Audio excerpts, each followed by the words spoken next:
அடுத்தாப்புல திருவாசகம் என்னும் தேனை வாரி வழங்க வருகிறார் நமது அருமை சகோதரர் திரு சுப்பராயன் அவர்கள்.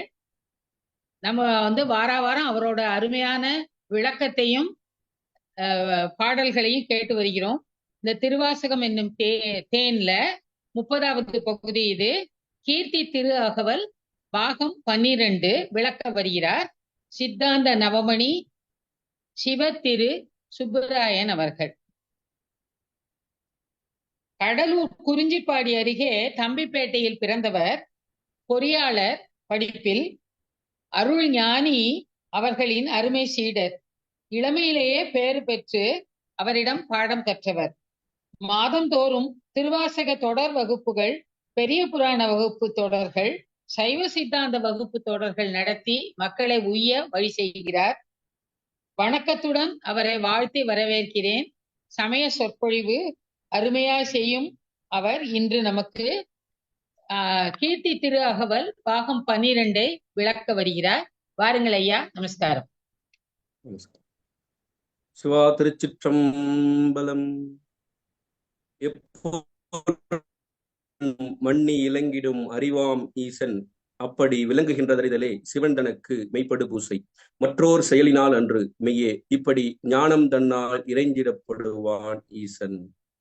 அருளாதொழிந்தால் அடியேனை அஞ்சேல் என்பார் ஆரிங்கு பொருளா என்னை புகுந்தாண்ட பொன்னே பொன்னம்பல கூத்தா மருளார் மனத்தோடு உனை பிரிந்து வருந்துவேனை வா என்றும் தெருளார் கூட்டம் காட்டாயேல் செத்தே போனால் சிறியாரோ சிரிப்பார் களிப்பார் தேனிப்பார் திரண்டு திரண்டு முன் திருவார்த்தை விரிப்பார் கேட்பார் மெச்சுவார் வெவ்வேறிருந்தும் திருநாமம் தரிப்பார் பொன்னம்பலத்தாடும் தலைவா என்பார் அவர் முன்னே நரிப்பாய் நாயேன் இருப்பேனோ நம்பி இனித்தான் நல்காயே. அங்கு இங்கு எனாதபடி எங்கும் பிரகாசமாய் விளங்கும் முழுமுதற் பொருளான சிவபெருமானின் திருவடி தாமரைகளையும் மணிவாசக பெருமானின் திருவடி தாமரைகளையும் அருட்குருநாதரின் திருவடி தாமரைகளையும் எளியனை சென்னறியிலே ஆற்றுப்படுத்திய அருள்ஞானியாரின் திருவடி தாமரைகளையும் ஞான உலா குழுவினர் அனைவரையும் மும்பை முரளி ஐயா உள்ளிட்ட அனைவரையும் இன்றைய நாளிலே இணையம் வாயிலாக இங்கே இணைந்துள்ள அனைத்து நல் இதயங்களையும் அடியேன் மனமொழி மெய்யாகிய முக்கரணங்களாலே மிக பணிவுடன் வணங்கி மகிழ்கின்றேன். திருச்சிற்றம்பலம். இன்றைக்கு கடவுள் வாழ்த்தே திருவாசகமாகவே அமைந்திருக்கிறது. கூடுதல் சிறப்பு. அதாவது திருவாசகம் என்னும் தேன் மாதத்துல ஒரு நாள் தான் நம்ம சிந்திக்கிறோம். அப்படி சிந்திக்கக்கூடிய நாள்ல கடவுள் வாழ்த்து இது அச்சோப்பதிகம் என்று சொல்லக்கூடிய கடைசி பதிகத்துல அம்மா அழகா ரொம்ப பாடினாங்க. ரொம்ப மகிழ்ச்சி. சரி, இப்ப நம்ம அம்மா சொன்ன மாதிரி திருவாசகம் என்னும் தேன் பகுதி 30 கீர்த்தி திரு அகவலிலே 12ஆம் பகுதியிலே நாம் இன்றைக்கு இறையருளும் குருவருளும் கூட்டுவிக்க நாம் இணைந்துள்ளோம். நாம் கீர்த்தி திரு அகவலிலே இதுகாரும் 90 அடிகள் வரை நாம் சிந்தித்திருக்கிறோம். இன்றைக்கு அதன் தொடர்ச்சியாக இருக்கக்கூடிய 91வது அடியிலிருந்து நாம் சிந்திக்க வேண்டும். அந்த 91வது அடிகள் உங்களிடம் நிறைய அன்பர்களிடம் திருவாசக புத்தகம் இல்லாமல் இருக்காது. ஒருவேளை இல்லை அப்படின்னு சொன்னா நம்ம இங்க கமெண்ட்ல சேட் பாக்ஸ்ல போட்டிருக்கோம், நீங்க பார்த்து கொள்ளலாம். அப்படி நீங்க கவனிச்சுட்டு வந்தீங்கன்னா தெரியும். அடி 91 திருச்சிற்றம்பலம். குற்றாலத்துக்குரியாய் இருந்தும் என்று குறிப்பிடுகிறார் 91வது வரியில. அது குற்றாலம் அப்படின்னு சொன்னாலே அங்கே இறைவருடைய பெயர் குறும்பலாநாதர்.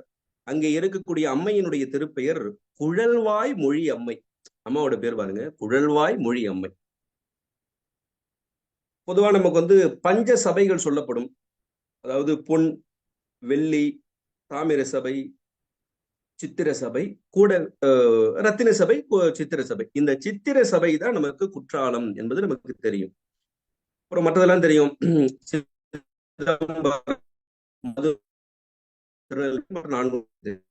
அந்த வகையில் இது சித்திர சபைக்குரிய ஒரு திருத்தலம்.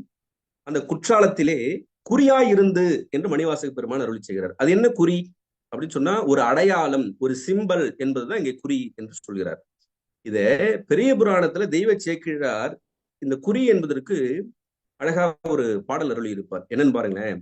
காணாத அறிவினுக்கும் உருவினுக்கும் நீள்நாகம் பூண்டார்க்கு நிகழ்குறியாம் சிவலிங்கம்.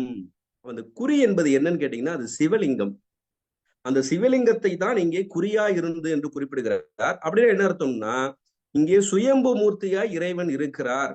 அப்ப குற்றாலத்திலே சுயம்பு மூர்த்தியாய் இருக்கிறார் என்பதுதான் குறி. அப்ப சிவலிங்க திருமேனியாய் தான் தோன்றி நாதராக அங்கே விளங்குகிறார். அதான் சுயம்பு என்று இங்கே நம்ம குறிப்பிடுகிறோம். அப்புறம் அதை எப்படி நம்ம சிந்திக்கலாம்னா குறி என்று சொன்னால் அது ஒரு கோல், ஒரு எய்ம் அப்படின்னு சொல்றோம் இல்லையா. அப்பர் பெருமான் கூட சொல்லுவார் குறிக்கோள் இல்லாது கெட்டேன். அப்ப நமக்கெல்லாம் ஒரு குறிக்கோளாக இருக்கக்கூடியவன் அவன். இப்ப நம்முடைய அதிகபட்ச இலக்கு என்னன்னு கேட்டீங்கன்னா இறைவனுடைய திருவடியை அடைதல். அதுக்கு பேரு தான் முக்தி, மோட்சம், வீடு பேரு, என்ன வேணாலும் வச்சுக்கலாம். அப்ப அந்த இறைவனுடைய திருவடியை அடைதல் என்பதுதான் நம்மளுடைய குறிக்கோள். அப்படி குற்றாலத்தில் இருக்கக்கூடிய இறைவனை அடைவதுதான் நமக்கு குறி, அதுதான் நமக்கு இலக்கு, அதுதான் நமக்கு கோல், அதுதான் குறியாய் அவன் விளங்குகிறான் அப்படியும் சொல்லலாம். குற்றாலத்து குறியாய் இருந்தும்.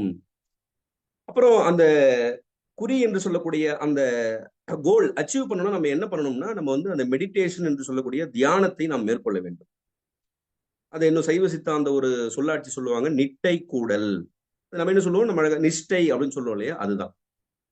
அப்படி அந்த குறியா என்று சொன்னால் அவன் குற்றாலத்தில் இருக்கக்கூடிய இறைவன் தியான பொருளாய் விளங்குகிறான் அப்படின்னு சொல்லலாம். அப்ப குறியா என்று சொன்னால் சிவலிங்க திருமேனின்னு சொல்லலாம், நமக்கு குறிக்கோளாக விளங்குகிறான்னு சொல்லலாம், தியான பொருளாக விளங்குகிறான், இப்படி பல்வேறு வகையில பொருள் சொல்லலாம். அங்கே விளங்குகிறான் அவன் குற்றாலத்து குறியாய் இருந்தும்.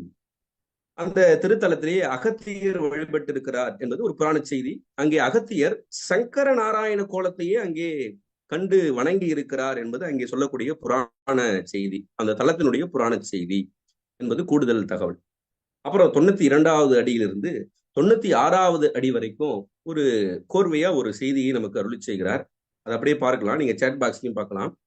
அந்தமில் பெருமை அழல் உரு கறந்து சுந்தர வேடத்து ஒரு முதல் உருவு கொண்டு இந்திர ஞாலம் போல வந்து அருளி எவர் தன்மையும் தன்வயப்படுத்து தானே ஆகிய தயாபரன்.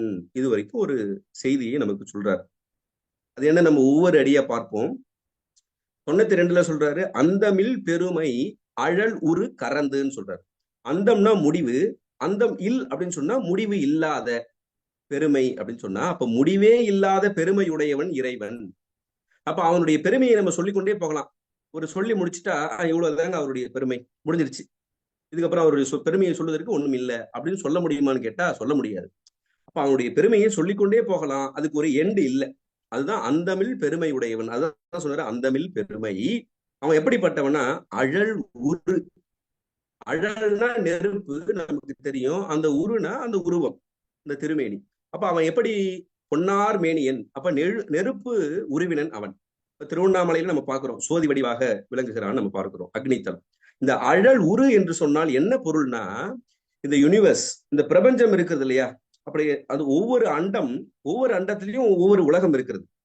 அப்போ ஒவ்வொரு உலகத்திலும் ஒவ்வொரு சூரியன், சந்திரன், அக்னி என்று சொல்லக்கூடிய நெருப்பு இதெல்லாம் இருக்கிறது. அந்த எல்லா பொருள்களுக்கும் ஒளியை தந்து அந்த பொருள்களை பிரகாசிக்க வைப்பவன் அவன். அதனாலதான் அழல் உரு என்று சொன்னார். அப்ப ஒவ்வொரு அண்டத்திலும் ஒவ்வொரு உலகிலும் விளங்கும் சூரியன் முதலிய ஒளி பொருள்கள் யாவும் இறைவன் திருமேனியின் ஒரு கூறு. அப்ப இப்ப ஞாயிறு ஒளிர்வது யாராலே அப்படின்னு ஒரு கேள்வி, ஒரு பாடல் கூட நம்ம பார்ப்போம் பாருங்க. அப்ப சூரியன் வெளிச்சம் தருகிறான் என்று சொன்னால் அது இறைவனுடைய அருளை பெற்றுதான் அங்க வெளிச்சம் இருக்கிறது, அது தானாக தரல. அப்ப அந்த கூறலாம், அந்த ஒளியெல்லாம் நம்ம இறைவனுடைய அந்த பேரொளியோட ஒப்புமை செய்தால் அது இறைவனுடைய ஒளியினுடைய ஒரு கூறு என்று சொல்ல முடியாது, ஒரு கூறு என்று கூட சொல்ல முடியாது. அப்படி அந்த திருமேனியின் ஒரு கூறு. எனவே அவ எல்லாம் ஒருங்கு திரண்டால், ஒவ்வொரு உலகத்திலும் ஒவ்வொரு அண்டத்திலும் இருக்கக்கூடிய எல்லா ஒளிப்பொருள்களும் ஒன்று திரண்டால் கூட இறைவனுடைய அந்த பேரொளிக்கு ஈடாக முடியாது. ஏன்னா இறைவன் தான் அந்த பொருள்களுக்கெல்லாம் ஒளியை தருகிறான். அப்படிப்பட்ட பேரொளி பிழம்பாக இருக்கக்கூடியவன் வடிவத்திலே இருக்கக்கூடியவன் அவன். அததான் அழல் உரு என்று சொன்னார். அப்படிப்பட்ட அழல் உரு உடையவன் கரந்துன்னு சொன்னார். கரந்து அப்படின்னு சொன்னா மறைத்து என்பது பொருள். கரத்தல் தான் மறைத்தல். அவன் மறைந்து வந்தானா எங்க? மாணிக்க வாசகருக்கு திருப்பெருந்துறையில எப்படிப்பட்டவன் அவன்? பேரொளி பிழம்பாக இருக்கக்கூடிய இறைவன் மானுட சட்டை தாங்கி வந்தானா. அததான் சொல்றாரு. அந்தமிழ் பெருமை அழல் உரு கரந்து மறைச்சு கொண்டு, தன்னை மறைச்சு கொண்டு எப்படி வந்தான் பாருங்க. சுந்தர வேடத்துன்னு அழகான ஒரு மானுட சட்டை தாங்கி வந்தான். ஏன் அப்படின்னு கேட்டீங்கன்னா, அப்படிப்பட்ட ஒரு பேரொளி பிழம்பாக அவன் எனக்கு முன்னாடி வந்து நின்னா நான் அச்சப்பட்டு பயந்துடுவேன் என்ற ஒரு பெரும் கருணை நோக்குக்காக என்ன போலவே ஒரு மானுட சட்டை தாங்கி வந்தான். அது ஒரு அழகான வடிவத்திலே வந்தான். அதுதான் சுந்தர வேடம்னு சொன்னார். அப்ப எவ்வளவு ஒரு பெரிய கருணை பாருங்க. இறைவன் நமக்கு அருள் செய்கிறான், ஒரு குருநாதராக வருகிறார் என்று சொன்னால் இறைவன் அந்த குருநாதனுடைய அறிவிலே நின்றுதான் நமக்கு உணர்த்துகிறார். அப்ப அந்த சுந்தர வேடம், இந்த காதிலே அணி என்று சொல்லக்கூடிய அந்த குருநாதர் எப்படி அணிகலன்கள்லாம் அணிந்திருக்கிறாரோ அப்படிப்பட்ட ஒரு அழகான வடிவத்திலே திருப்பெருந்துறையிலே இறைவனே வந்தான். அவனுடைய ஒரிஜினல் அந்த ஃபேஸை காட்டாம மறைச்சிக்கிட்டு நம்ம போல நமக்காக இறங்கி வந்திருக்கிறான். அதுதான் சொல்றாரு. அந்தமிழ் பெருமை அழல் உரு கரந்து சுந்தர வேடத்து ஒரு முதல்னு சொன்னார். அந்த ஒரு முதல் அப்படின்னா ஒப்பற்ற தலைவன் அவன். அப்படிப்பட்ட ஒப்பற்ற தலைவன் உருவு கொண்டு, அப்ப அந்த மானுட சட்டை காண்டி அது என்ன பொருள்னா, இறைவனே ஞானாசிரியர் கோலம் கொண்டு வந்தான். அதுதான் அந்த உருவு கொண்டு. சுந்தர வேடத்து ஒரு முதல் அழகான வடிவுடைய அந்த இறைவனே ஞானாசிரியர் கோலம் கொண்டு வந்தான். திருப்பரந்துறையில மாணிக்க வாசகருக்கு வந்தார் இல்லையா, அந்த செய்தியை இங்க சொல்றார். அந்த பெருமை அழல் உரு கரந்து சுந்தர வேடத்து ஒரு முதல் உருவு கொண்டு. அப்புறம் சொன்னாரு, இந்திரஞாலம் போல வந்தாரு. வந்தாரு இந்திரஞாலம்னா அப்படி வந்துட்டு போயிடுறது, அப்படி மேஜிக் அப்படின்னு சொல்றோம் இல்லையா. அப்ப அது உடனே போயிடுறாரு இல்லையா. அதுதான் இந்திர ஞாலம் போல வந்து அருளி அப்படி சொன்னாரு. அப்புறம் சொன்னாரு, எவர் எவர் தன்மையும் தன்வயப்படுத்துன்னு. எவர் எவர் தன்மைனா, இந்த உலகத்துல இருக்கக்கூடிய உயிரினங்களை நீங்க பார்த்தீங்கன்னா, மக்கள், தேவர், அப்புறம் விலங்குகள், பல்வேறு வகையிலே இந்த உயிரினங்கள் இருக்கின்றன. அப்படிப்பட்ட எவர் எவர் தன்மைகளையும் தன் வியாபகத்துக்குள்ளே அடக்கி வைத்திருக்கிறான் இறைவன். அதுதான் எவர் எவர் தன்மையும் தன்வயப்படுத்து, தன் வசப்படுத்தி வைத்திருக்கிறான். அப்படின்னா என்ன அர்த்தம்? அவன் செய்யாம கூட இல்லாம எதையுமே நாம செய்ய முடியாது. அது மக்கள், தேவர் முதலிய எல்லாரும் சொல்லலாம். அப்படி இல்லையா, எவர் எவர் தன்மைன்னு சொன்னா, இந்த உலகத்திலே இறைவனோடு நாம் தொடர்பு கொள்ளக்கூடிய நெறிகள் நமக்கு 4 நெறிகள் சொல்லப்பட்டிருக்கிறது. அது என்னன்னு கேட்டீங்கன்னா, சரியை கிரியை யோகம் ஞானம் சொல்லுவாங்க. அது சரியை என்று சொன்னால் அது தாச மார்க்கம், அது தந்தை மகன் உறவு, அதாவது ஆண்டான் அடிமை உறவு. மணிகரம் ஆண்டான் அடிமை உறவு. அப்புறம் கிரியை என்பதுதான் தந்தை மகன் உறவு, அது சற்புத்திர மார்க்கம்னே பேரு. அப்புறம் யோகம் என்பது சக மார்க்கம், அது தோழ மார்க்கம், அது ஃப்ரெண்ட்ஷிப் போல. அது சுந்தரர் அந்த நெறியில தான் இருந்தார். ஞானம் என்பது சன்மார்க்கம்னு சொல்லுவோம். அது என்ன சொல்லணும்னா, குரு சீடர் அந்த உறவு முறையில இருக்கும். அப்ப ஆண்டான் அடிமை, தந்தை மகன், தோழன், குரு சீடர், இப்படி பல்வேறு வகையிலே ஒவ்வொரு ஆன்மாக்களுடைய பக்குவத்திற்கு ஏற்ப அந்தந்த ஆன்மாக்கள் விளங்குகின்றன. அதுதான் எவர் எவர் தன்மையும் எப்படி இருந்தாலும் சரி, அது ஆண்டான் அடிமையாக இருந்தாலும் சரி, அது தோழராக இருந்தாலும் சரி, அல்லது தந்தை மகனாக இருந்தாலும் சரி, குரு அந்த உறவுல இருந்தாலும், அப்படிப்பட்ட எல்லாரையும் தன் வயப்படுத்தி வைத்திருக்கிறான் இறைவன். அப்புறம் அது எப்படி எவரெவர் தன்மை என்பது வேற வகையில் எப்படி சொல்லலாம், சைவ சித்தாந்தத்துல சொல்லக்கூடிய அந்த நம்மை பிணித்துள்ள மலங்கள் 3, அவை ஆணவம், கண்மம், மாயை. இந்த 3 மலங்களும் நம்ம பிடித்திருக்கிறது இல்லையா. இதுல ஆணவம் மலம் மட்டும் உடைய ஆன்மாக்களுக்கு ஒரு பேர் இருக்குது. அது என்னன்னு கேட்டீங்கன்னா விஞ்ஞான கலர். ஆணவம், கண்மம் இந்த 2 மலங்கள் மட்டும் இருக்கக்கூடிய உயிர்களுக்கு பேரு பிரளயாகலர். நம்மை போல 3 மலங்களும் இருக்கக்கூடியவர்களுக்கு பெயர் சகலர். ஏன்னா மொத்தமே 3 மலம் தான். அப்ப எல்லா மலமும் நமக்கு இருக்குது. அப்ப சகல மலமும் நமக்கு இருக்குது. அதனால நமக்கு சகலர். ஒரு எளிமையை ஞாபகம் வச்சிருக்கிறதுக்காக சொன்ன விளையாட்டுக்காக. அதுக்கு காரணம் வேற இருக்குது. அது நம்ம சைவ சித்தாந்தம் படிக்கும் போது சிந்திக்க முடியும். அப்படி விஞ்ஞானகலர், பிரளயாகலர், சகலர் என்று சொல்லக்கூடிய ஒரு மலம், 2 மலம், 3 மலம் உடைய ஆன்மாக்கள், அப்படிப்பட்ட தன்மை உடையவர்களின் எவர் எவர் தன்மையும் தன்வயப்படுத்தி தன்வசப்படுத்தி வைத்திருக்கிறான்.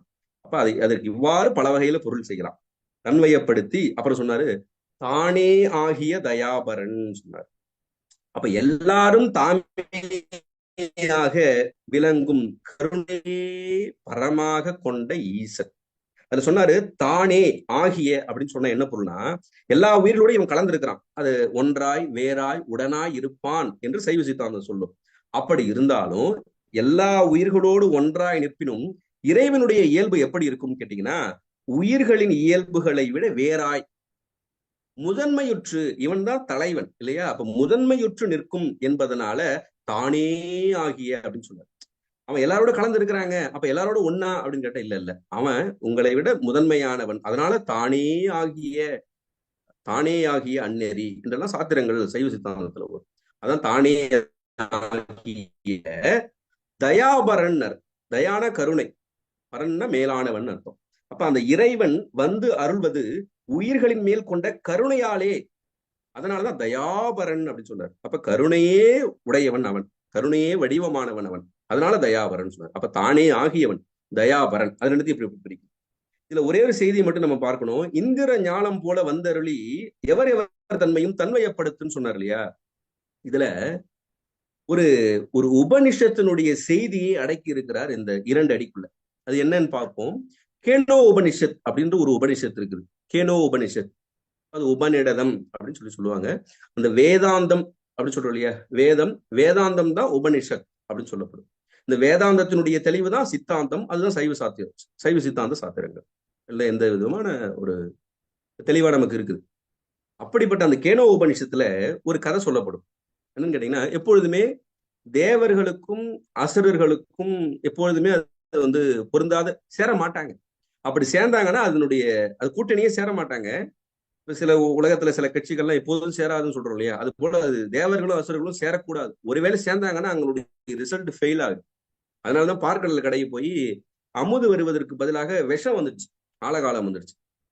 அந்த கதை ஒரு பக்கம் இருக்கணும், நமக்கு எல்லாம் தெரிஞ்ச கதை அது. இந்த தேவர்கள் எல்லாம் சேர்ந்து ஒரு அசுரனை வென்றார்கள். அந்த உபநிஷத்துல வரக்கூடிய கதை. ஒரு அசுரனை வென்றதுனால இந்த தேவர்கள்லாம் என்ன நினைக்கிறாங்க, நாம தான் வென்றுட்டோம் அப்படின்னு சொல்லி ஒரு ஆணவம் மேலிடுகிறது எல்லா தேவர்களுக்கும். ஆனா அங்க இறைவன் துணை இருக்குதான் அவர்கள் எல்லாம் வென்றார்கள். இப்படி ஆணவம் மேலிடவே இறைவன் நினைக்கிறான், தேவர்களுக்கெல்லாம் ஆணவத்தை அடக்க வேண்டும் என்று நினைத்து அவர்கள் முன்பு ஒரு எச்சன் வடிவிலே வருகிறார் இறைவன்.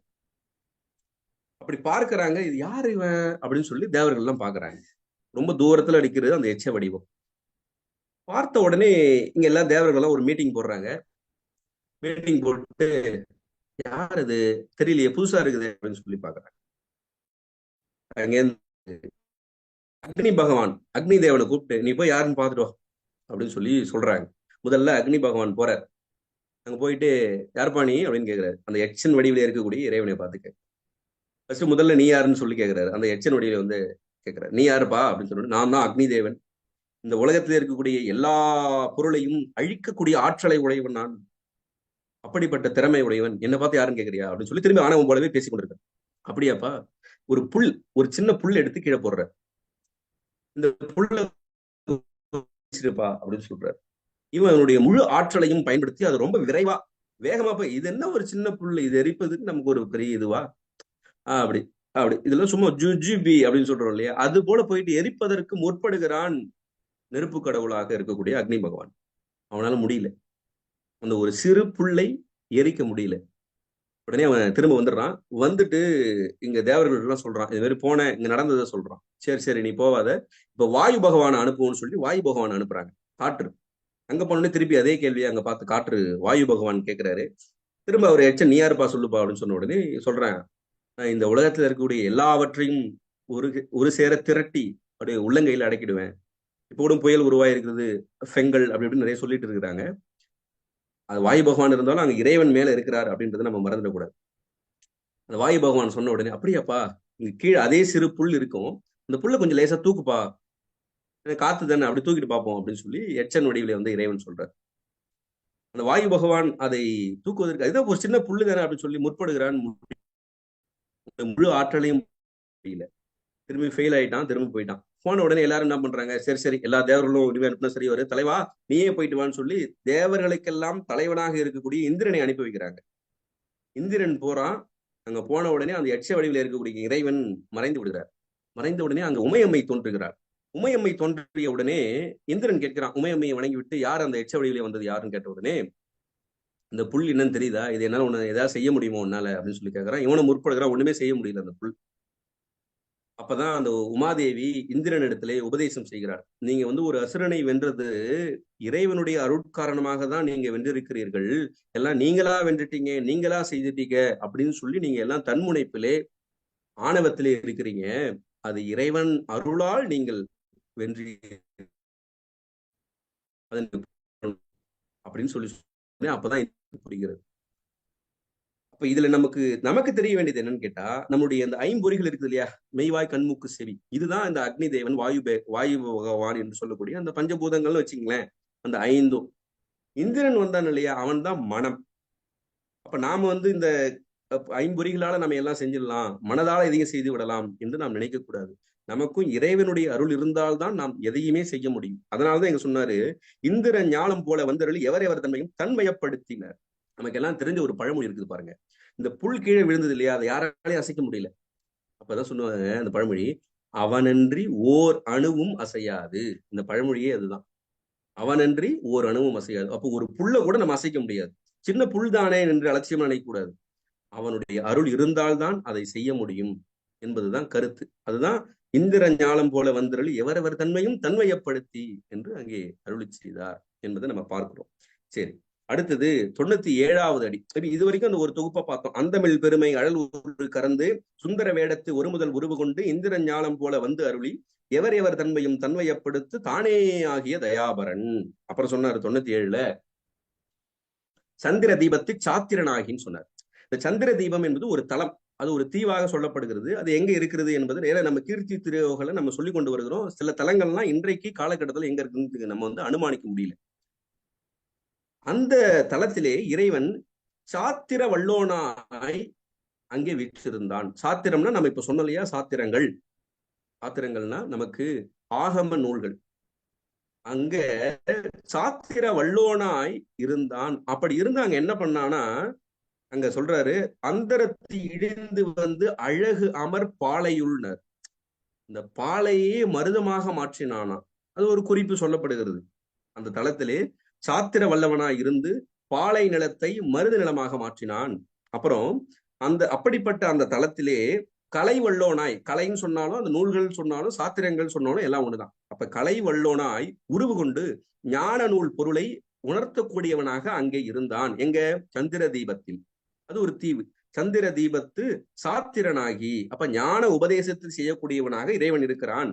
அப்படியாகி அப்புறம் சொன்னாரு, அந்தரத்து இழிந்து வந்து அழகு அமர் பாலையுள். அந்தரம்னா இடைவெளி, நமக்கு தெரியும். அந்தரம்னா இடைவெளி, இழிந்துன்னா கீழே இறங்கின்னு அர்த்தம். அப்ப மேலிருந்து கீழே இறங்குறான் இறைவன். அப்ப சைவ சித்தாந்தத்துல மட்டும்தான் ஒரு 2 ஸ்டேஜ் சொல்லுவாங்க இறைவனுக்கு. ஒன்று சொரூப நிலை, அதுதான் அவனுடைய நேச்சர். சிவனேன்னு இருந்தேன் அப்படின்னு சொல்றோம் இல்லையா, அப்ப அதுதான் சொரூப நிலை, அது இயல்பு, அதுதான் இயற்கை. அவன் கீழே இறங்கி வருகிறான் இல்லையா, அதுக்கு பேரு ஸ்தடத்தம் அல்லது தடத்தம், அது செயற்கை நிலை. அது எதுக்காக வரான்?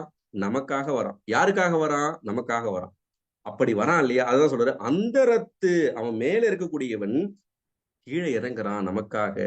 இது அழகா சாத்திர நூல்களை சொல்லுவாங்க, அகலமாய் யாரும் அறிவறித அப்பொருள் சகலமாய் வந்ததென்று உந்தி பெற, தானாக தந்ததென்று உந்தி பெற அப்படின்னு திருவுந்தியார்னு ஒரு சாத்திர நூல், அதுல முதல் பாடல்ல சொல்லுவாங்க.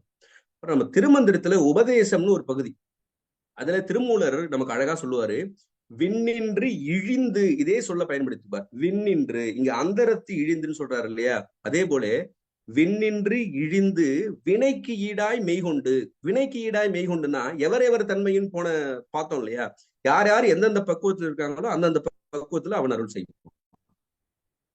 விண்ணின்று இழிந்து வினைக்கு ஈடாய் மெய்கொண்டு அப்படின்னு சொல்லுவார். இப்ப இதோட நம்ம ஒப்புமை செய்து நம்ம சிந்திக்கணும். அதுதான் அந்தரத்து இழிந்து வந்து அழகு அமர்பாலையுள். அந்த அழகு பொருந்திய பாலை என்று சொன்னால் அது பாலை நிலம் என்று சொல்லப்படுகிறது. அதான் முதல்ல சொன்னோம், பாலை நிலம் என்பது ஒரு பொருள்.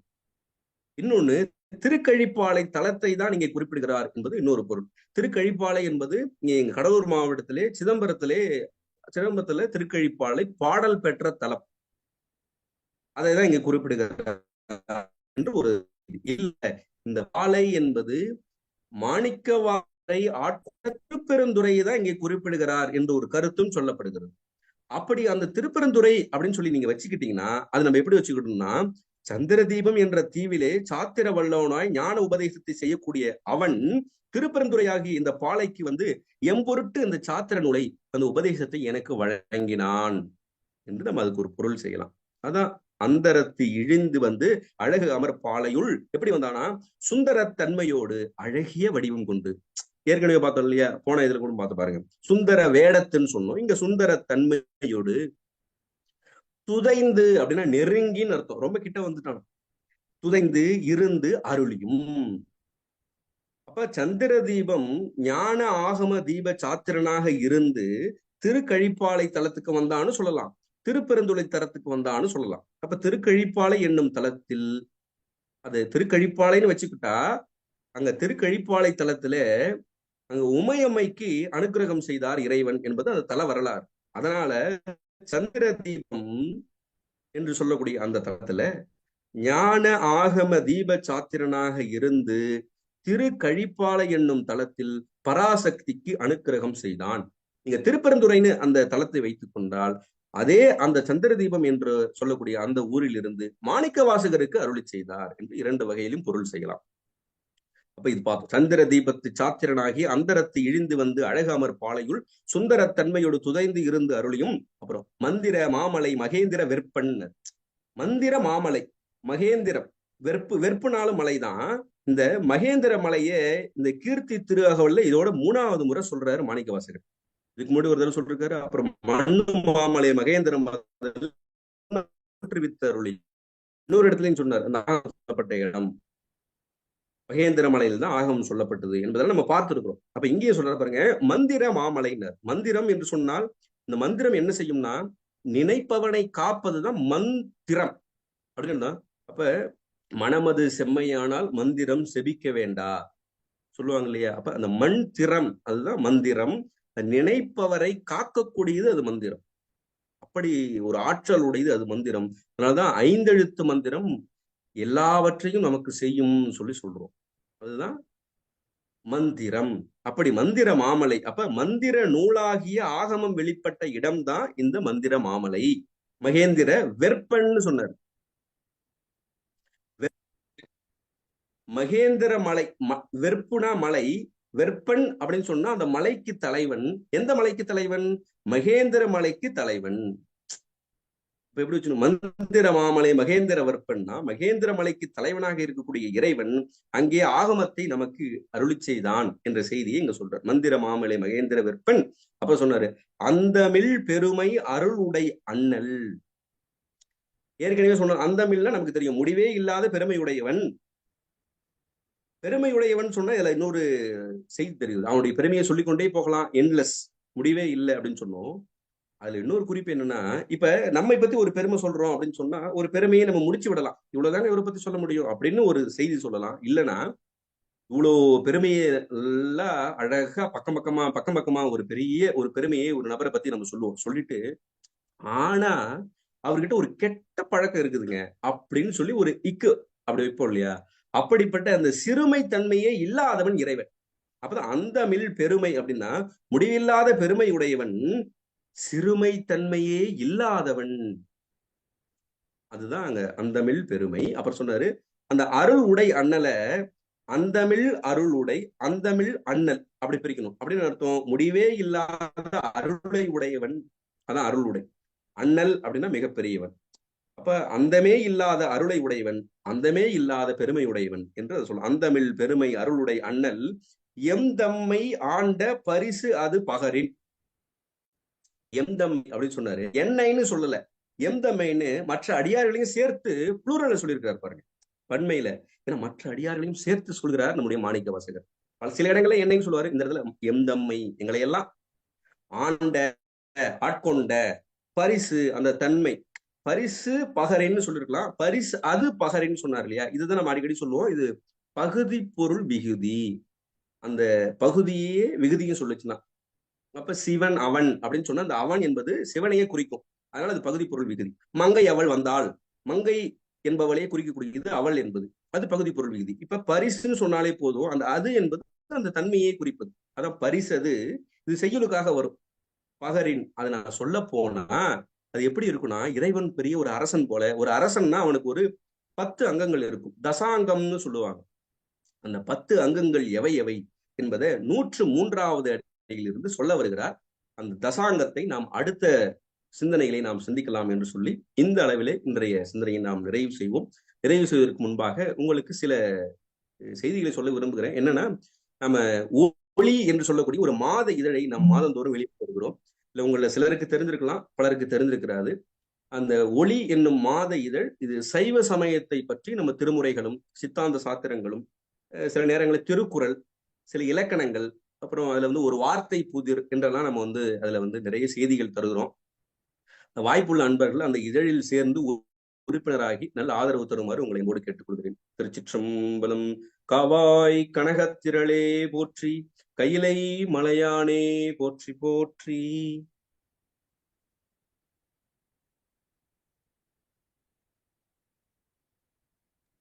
அற்புதம் ஐயா, அற்புதமான விளக்கம். நிறைய தெரியாத செய்திகளும் அதுல வந்தது. ரொம்ப அற்புதமா இருந்தது. நீங்க குறின்னு சொன்ன உடனே எனக்கு கந்தர் அனுபூதியில அருணகிரிநாதர் சொன்னதும் ஞாபகம் வருது. குறியை குறியாது குறித்து அறியும் அப்படின்னு ஒரு சம்திங் டு கான்சென்ட்ரேட், அதுவே இல்லாம நிஷ்கல பிரம்மமா அவரை பண்றது அப்படிங்கறது, அதையும் நீங்க ரொம்ப அழகா சொன்னீங்க. மந்திரம்ங்கிறதுக்கும் ரொம்ப அற்புதமான நீங்க பொருள் சொன்னீங்க. மனசா திராயதே இது மந்திரஹா அப்படின்னு சான்ஸ்கிரிட்ல சொல்றோம். மனசால அதை கன்சீவ் பண்ணி அத ஜபம் அஜபையாவோ வாயாலேயோ சொல்றது அப்படின்னு ரொம்ப அருமையா இருந்தது. அதே மாதிரி சிவனோட பெருமை, அவரோட ரிஃப்ளெக்டட் க்ளோரி தான் மத்த எல்லா தெய்வங்களும்ங்கிறதையும் ரொம்ப அழகா சொன்னீங்க. நான் வந்து இந்த வாரம் இதுல அப்பய தீட்சிதரோட ஆத்மார்ப்பண ஸ்துதியில சொல்லும் போது அதுலயும் அது வருது. இந்திரன், ரவி, வருணன். ரவிங்கிறது சூரியனை தான் குறிக்கிறது. நீங்க சொன்ன உடனே அது எனக்கு ஞாபகம் வந்தது. இந்திரன், ரவி, வருணன், அக்னியுடன் பிரம்மனுமே ரிஷிகேசன் ஈசனுமே ஒன்றாகி முயன்றிடினும் இறைவா உன் திறத்தின் ஒரு துளியே ஆவரன்றோ, அதனாலதான் உன் பேரு சம்புன்னு ஆச்சுன்னு. ரொம்ப அற்புதமா இருந்தது. ரொம்ப ரொம்ப அற்புதமா இருந்தது. ரொம்ப அற்புதமா இருந்தது. நிறைய புது செய்திகளும் தெரிஞ்சிட்டோம். வணக்கம்.